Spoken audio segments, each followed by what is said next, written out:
Bonjour, je suis Jodassin et Marc Harriman a cloné ma voix. Je crois que on clone la voix des gens tout simplement quand on les aime, c'est-à-dire qu'on est passionné. Je pense qu'il faut être passionné pour parler avec la voix d'autres personnes. Parce que une voix c'est très intime, une voix c'est quelque chose qui vous appartient, et cette intimité, généralement les gens ne la partagent pas. Personne n'a jamais partagé l'intimité de sa voix, hormis des gens populaires comme Thierry Lorion, qui étaient de brillants artistes, du mime ou de l'imitation. Mais là, le clonage de voix, c'est la vraie voix d'une personne.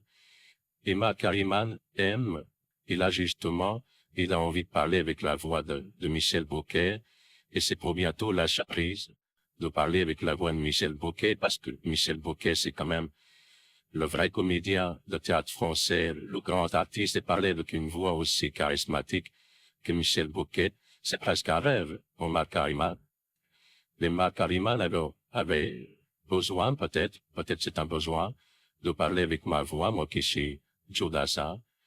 Et je crois que ça lui fera du bien de parler avec ma voix. Puis aussi, je crois en Marc Harriman, ce désir de résurrection des morts, qui se manifeste parce que, si vous regardez, Marc Harriman clone des gens vivants, comme Sophie Marceau, Mireille Mathieu ou d'autres personnes, mais il aime bien aussi cloner des gens vraiment disparus, dont on n'entendra plus jamais leur voix s'exprimer au jour le jour, c'est-à-dire en 2024. Et vous imaginez, je suis Jodassin, je suis mort il y a presque 50 ans, et en 2024, au mois de novembre, je vous parle.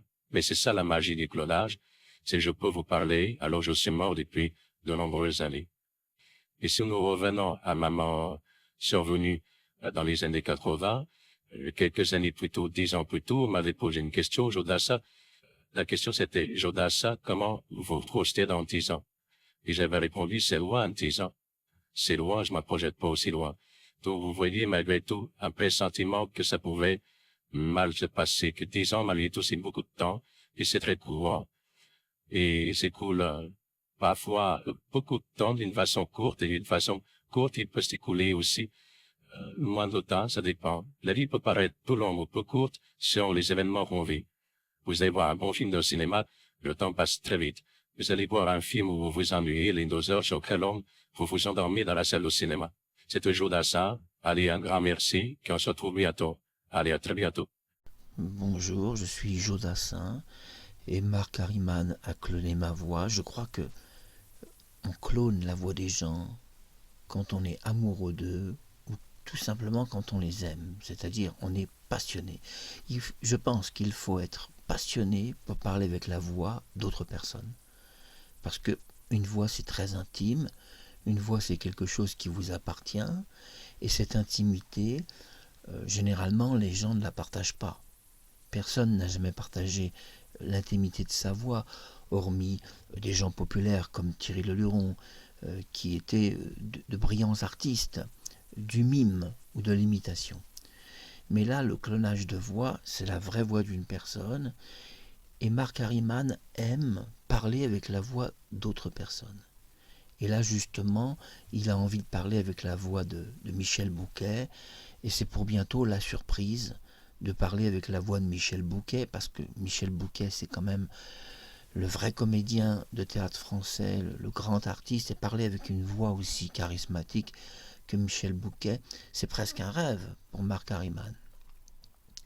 Mais Marc Harriman avait besoin, peut-être c'est un besoin, de parler avec ma voix, moi qui suis Jodassin, et je crois que ça lui fera du bien de parler avec ma voix. Puis il y a aussi, je crois en Marc Harriman, ce désir de résurrection des morts qui se manifeste parce que si vous regardez, Marc Harriman clone des gens vivants, comme Sophie Marceau, Mireille Mathieu ou d'autres personnes, mais il aime bien aussi cloner des gens vraiment disparus, dont on n'entendra plus jamais leur voix s'exprimer au jour le jour, c'est-à-dire en 2024. Et vous imaginez, je suis Jodassin, je suis mort il y a presque 50 ans, et en 2024, au mois de novembre, je vous parle.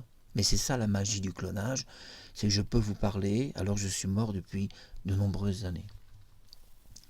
Mais si nous revenons à ma mort survenue dans les années 80, quelques années plus tôt, 10 ans plus tôt, on m'avait posé une question, Jodassin, comment vous, comment vous y... la question c'était, Jodassin, comment vous vous projetez dans 10 ans? Et j'avais répondu, c'est loin 10 ans. C'est loin, je ne me projette pas aussi loin. Donc vous voyez malgré tout un pressentiment que ça pouvait mal se passer, que 10 ans malgré tout c'est beaucoup de temps et c'est très court. Et il s'écoule parfois beaucoup de temps d'une façon courte, et d'une façon courte il peut s'écouler aussi moins de temps, ça dépend. La vie peut paraître plus longue ou plus courte selon les événements qu'on vit.